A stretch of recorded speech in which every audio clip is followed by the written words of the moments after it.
প্রভু বলছেন যে আমার জিহ্বাকে আমি আমার সংযমের মধ্যে রেখেছি, যাতে জিহ্বা এই অপবিত্র বিষ্ঠা ত্যাগ করার সময় কৃষ্ণ নাম করতে না পারে, তাই জিহ্বাটাকে আমি কামড়ে রেখেছি।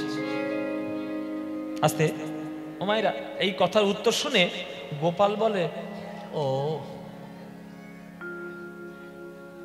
গোপালের মুখের ভাবটা দেখলেন? ও বলে, ও মানে উত্তর পছন্দ হয়নি। মহাপ্রভুর উত্তর গোপালের পছন্দ হলো না।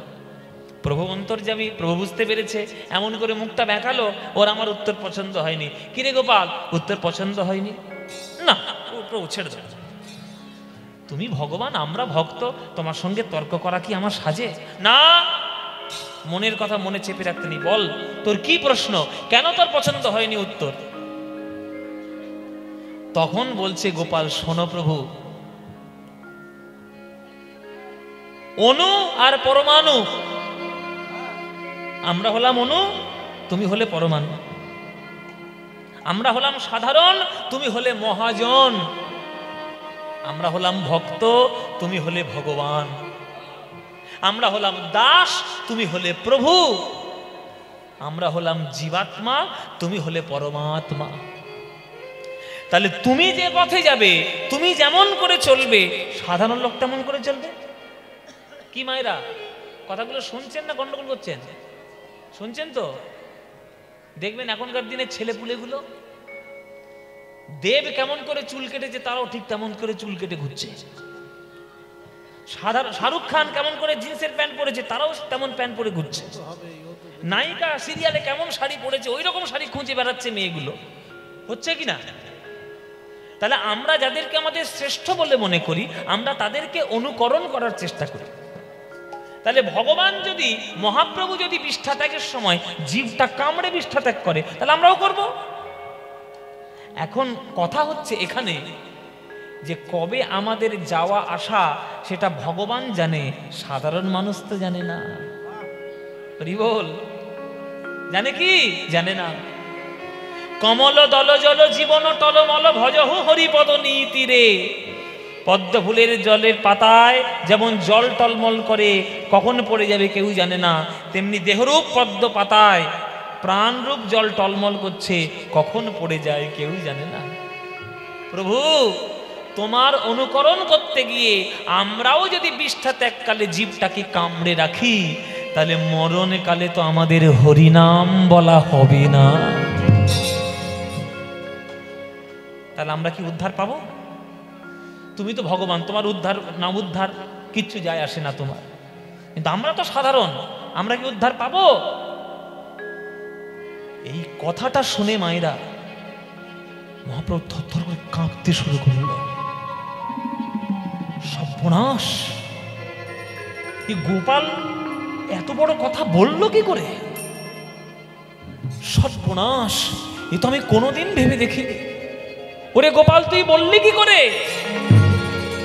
তুই তো আমার গুরুর কাজ করেছিস রে। হ্যাঁ, সত্যি সাধারণ মানুষরা আমাকে অনুকরণ করে আমি যা করবো তাই করবে? আমার মতো তারাও যদি মরণের সময় জীব কামড়ে ডাকি, তাহলে তো হরিনাম বলা হবে না। গোপাল রে, ওরে গোপাল, তুই যে আমার গুরু হয়ে গেলি রে গোপাল, তুই তো আমার চোখ খুলে দিয়েছিস বাবা। ওরে, তুই আমার গুরু হয়েছিস, তোর কথা রাখতে গিয়ে আজ থেকে বৈষ্ণব ধর্মে আমি নিয়ম করে দিলাম, আমি বাণী প্রচার করলাম, খাইতে শুইতে নাম যথা তথা লয়, কাল দেশ নিয়ম নাহি সর্বসিদ্ধি কাল দেশ নিয়ম নাহি সর্বসিদ্ধি।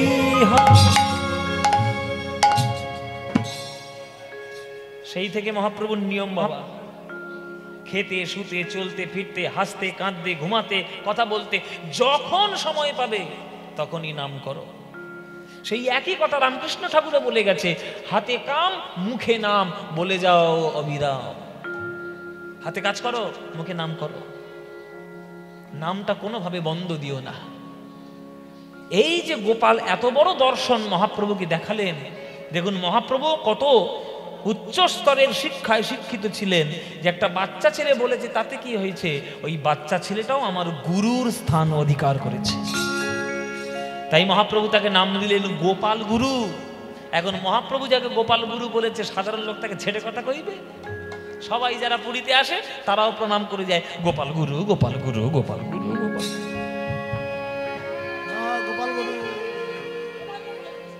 গোপাল গুরু।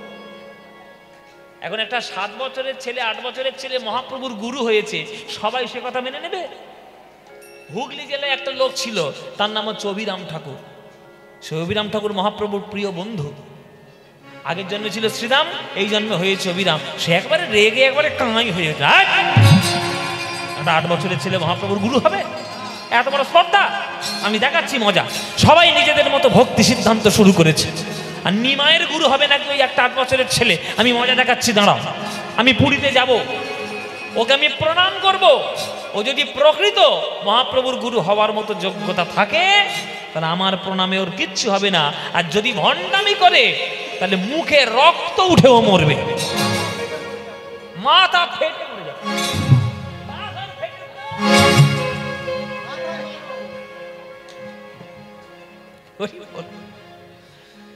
এই অভিরাম ঠাকুর ছুটে আসছে হুগলি থেকে পুরীতে।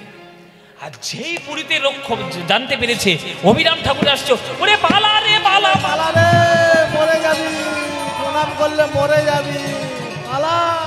লকডাউন, লকডাউন, লকডাউন হয়ে গেছে। ও মায়েরা লকডাউন জানেন? মায়েরা বলছে আবার সেই অমঙ্গলের কথা শুরু করেছে। লকডাউন জানি, 2 বছর সর্বনাশ করে ছেড়ে দিল। আমাদের লকডাউন হয়েছিল করোনার জন্য, আর পুরীতে লকডাউন হয়েছে অভিরাম ঠাকুরের জন্য। সব পালিয়েছে। এইবার যাকে প্রণাম করবে বলে আসছে, সেই গোপাল গুরু তো থরথর করে কাঁপছে, সব মনে হবে এবার আমি মরবো, মরবো, মরবো, আর কেউ বাঁচাতে পারবে না। এই গোপাল গুরুর গুরুদেব ছিলেন, তার নাম বক্রেশ্বর। এই বক্রেশ্বরের কাছে গিয়েছে। এবার বক্রেশ্বর বলছে তোর কোনো চিন্তা নেই, আমি আছি। এই বলে কলা পাতার পিছনে চন্দন ভালো করে বেটে নিয়ে আর মহাপ্রভু চরণের কাছে গেছে। মহাপ্রভু চরণের কাছে গেছে। এবার মহাপ্রভু বলছে কি কলা পাতা কিনে নিয়ে এসছো কেন বক্রেশ্বর? বলে প্রভু তুমি একটু কলা পাতার উপরে দাঁড়াও। তাহলে যদি মহাপ্রভু সেই কলা পাতার উপর দাঁড়ায়, তাহলে চন্দনের উপর মহাপ্রভুর কি হবে মায়েরা? ছাপ পড়ে যাবে। তাহলে চন্দনটা মহাপ্রভুর আশীর্বাদ পেয়ে গেল। এবার সেই চন্দনটা নিয়ে এসে বক্রেশ্বর ওই গোপালের হাতে, মাথায়, মুখে, গায়ে যেখানে পেয়েছে সব জায়গায় একেবারে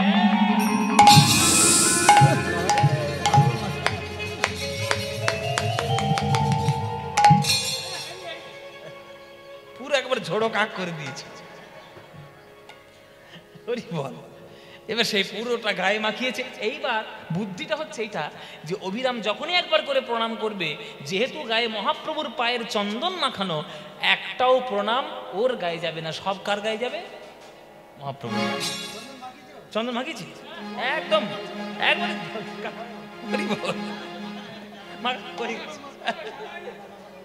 জয় নিতাই। এইবার অভিরাম ঠাকুর এসছে।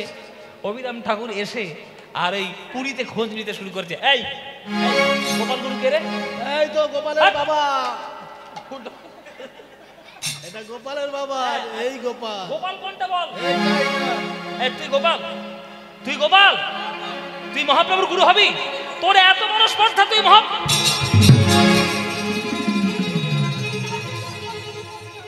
গোপাল বলছে আমি কি গুরু হতে চেয়েছি নাকি?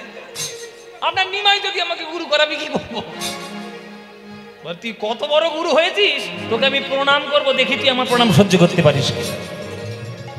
অভিরাম সেই গোপাল গুরুকে প্রণাম করিল, প্রণাম করিল। নয়নের ধারায় গোপাল ভাসিতে লাগিল, ভাসিতে লাগিল। শ্রীকৃষ্ণ চৈতন্য শব্দ কহে বারে বারে, বারে বারে। আরে নাম লইতে হয় প্রেম, আরে বহে অশ্রুধারে। 1 2 3 4 5 প্রণামের পর প্রণাম করেই যাচ্ছে, করেই যাচ্ছে, কিন্তু গোপালের আর কিচ্ছু হচ্ছে না।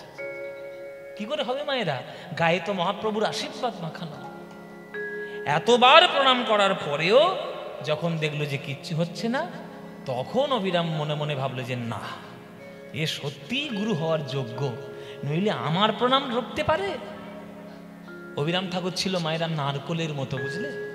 বাইরেটা খুব কঠিন আর ভেতরটা শ্বাসে জলে পরিপূর্ণ, প্রেম মাখানো তার হৃদয়, কিন্তু বাইরে খুব কঠিন।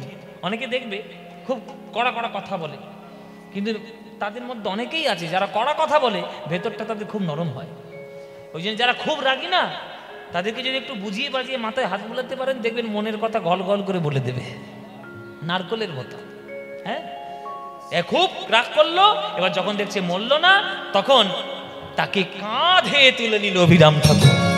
বস, আমার কাঁধে বস। অভিরাম তারে লইয়া নাচিতে লাগিল, অভিরাম তারে লইয়া নাচিতে লাগিল, অভিরাম তারে লইয়া নাচিতে লাগিল, অভিরাম তারে লইয়া নাচিতে লাগিল। গোপাল গুরুর নামে জয়ধ্বনি কইল, গোপাল গুরুর নামে জয়ধ্বনি কইল, গোপাল গুরুর নামে জয়ধ্বনি কইল, গোপাল গুরুর নামে জয়ধ্বনি কইল। তোমরা বদন ভরে জয় দাও, বদন ভরে জয় দাও, এই গোপাল গুরুর নামে বদন ভরে জয় দাও, গোপাল গুরুর নামে বদন ভরে জয় দাও। গোপাল গুরুর নামে জয় দিলে জয়ী হবে, গোপাল গুরুর নামে জয় দিলে জয়ী হবে, গোপাল গুরুর নামে জয় দিলে জয় হবে, গোপাল গুরুর নামে জয় দিলে জয় হবে, গোপাল গুরুর নামে জয় দিলে জয় হবে। বদন ভরে জয় দাও, বদন ভরে জয় দাও, বদন ভরে জয় দাও। সেই গোপাল গুরু হয়ে গেল। মহাপ্রভু কত যত্নে কত লীলা করলেন, তারপরে মহাপ্রভু তার লীলা সঙ্গ করলেন পুরীধামে। তিনি যখন তার লীলা পরিত্যাগ করে জগৎ ছেড়ে চলে গেলেন, তখন এই গম্ভীরার যে মহাপ্রভুর মূর্তি এবং গম্ভীরার যে মহাপ্রভুর সেবা, সেইটা এই গোপালের গুরুর কাঁধেই এসে পড়েছিল। হ্যাঁ, সেই গোপাল গুরুর নামে জয়ধ্বনি দিন। আর মহাপ্রভু সেই নীলাচলে কত লীলা করলেন, সেই লীলা আজকে আপনারা এতক্ষণ ধরে আস্বাদন করলেন। জয় নিতাই। আমি আবারও বলছি, পুরীতে যাবেন, প্রাণ ভরে ভক্তি দিয়ে জগন্নাথের লীলা ক্ষেত্রগুলো দর্শন করবেন। জগন্নাথের কৃপা, জগন্নাথের আশীর্বাদ এই গৃহের উপরে, গৃহের সকল ভক্তের উপরে ঝরে পড়ুক। জগন্নাথের কৃপা আপনাদের সবার উপরে ঝরে পড়ুক, এই আশীর্বাদ জগন্নাথ করুক। জয় নিতাই। সেই কথা, সেই নীলাচলে প্রভুর লীলা আমরা এখানে আস্বাদন করলাম, এইখানেই রাখলাম। আর যাওয়ার সময় একটু জয়ধ্বনি দিয়ে দিয়ে জোরে জোরে আপনারা সবাই মিলে গোপাল গুরুর নামে একটু জয়ধ্বনি দেবেন। বলুন, গোপাল গুরু কি, শ্রীকৃষ্ণ চৈতন্য মহাপ্রভু কি, জগন্নাথ দেব কি, বলভদ্র জিউ কি, আর সুভদ্রা মাই কি। যে গান গোপাল গুরু প্রতিষ্ঠা করেছিলেন গম্ভীরার মন্দিরের মধ্যে, সেই গানটি গাইতে গাইতে আজকের আমরা বিদায় নেব। আপনারা সেই গানটা সবাই শুনে রাখুন, দেখবেন গম্ভীরাতে গিয়ে এই গান এখনো হয়। শ্রীকৃষ্ণ চৈতন্য প্রভু প্রভু নিত্যানন্দ, শ্রীকৃষ্ণ চৈতন্য প্রভু প্রভু নিত্যানন্দ, শ্রীকৃষ্ণ চৈতন্য প্রভু প্রভু নিত্যানন্দ, শ্রীকৃষ্ণ চৈতন্য প্রভু প্রভু নিত্যানন্দ। হরে কৃষ্ণ হরে রাম রাধে গোবিন্দ, হরে কৃষ্ণ হরে রাম রাধে গোবিন্দ, হরে কৃষ্ণ হরে রাম রাধে গোবিন্দ, হরে কৃষ্ণ হরে রাম রাধে গোবিন্দ। তোমরা বদন ভরে জয় দাও, বদন ভরে জয় দাও, ওই সপার্ষদ গৌরাঙ্গের বদন ভরে জয় দাও, সপার্ষদ গৌরাঙ্গের বদন ভরে জয় দাও। ওগো সপার্ষদ গৌরাঙ্গের জয়ে দিলে জয়ী হবে, সপার্ষদ গৌরাঙ্গের জয়ে দিলে জয়ী হবে, সপার্ষদ গৌরাঙ্গের জয় দিলে জয়ী হবে, সপার্ষদ গৌরাঙ্গের জয় দিলে, সপার্ষদ গৌরাঙ্গের জয় দিলে জয়ী হবে। জয় দাও, বদন ভরে জয় দাও, বদন ভরে জয়। জয় নিতাই। সবাই খুব ভালো থাকুন। শুভরাত্রি।